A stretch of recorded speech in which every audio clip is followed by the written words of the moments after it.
Баршаңызға қайырлы күн достар. Бүгін сіздерге мен кассаны, ИП-дағы кассаны қалай шешеміз, қалай өшіреміз. Базадан ИП жабу үшін сіздер тексеріп алуларыңыз керек. Бірінші кезекте ИП-іңізде касса тіркелген ба, ол жұмыс жасаған ба, соны көріп жауып алуларыңыз керек.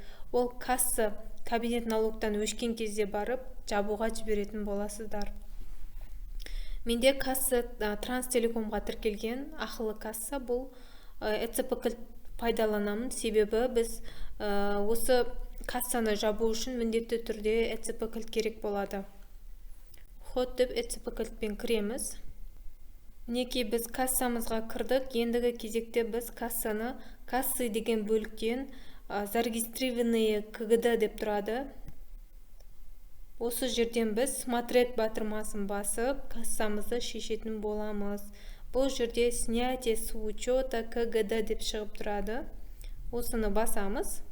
Не себептен сіздер кассаңызды жауып жатырсыз, соның себебін көрсетесіз. Мына жерде мен ИП-імді жабамын деген мақсатында, сол мақсатты таңдап ЭЦП кілтімен қол қойып жабатын боламын. Мінекей подписать батырмасын басып қол қоямын. Отправить на снятие с учета деп тұр. Міне учеттан шығаруға жібереміз осылай. РСА кілтімізбен қол қойып.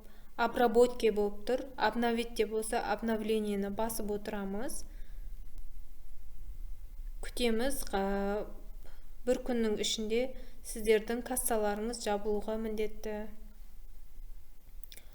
Бір күннің ішінде сіздер мынау госуслуги КГД МФРК деген бар, осының ішінен заявкаңызды тексеріп отырсаңыз болады. Менің ақпаратым баршаңызға пайдалы болды деген ойдамын. Каналыма тіркеліп отырыңыздар, өте пайдалы тегін ақпараттармен бөлісетін боламын.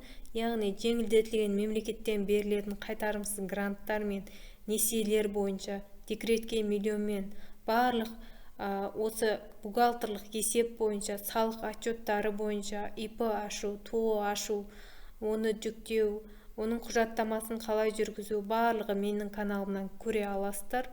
Тегін барлық ақпараттар, барлығыңызға менің каналыма тіркелуге шақырамын.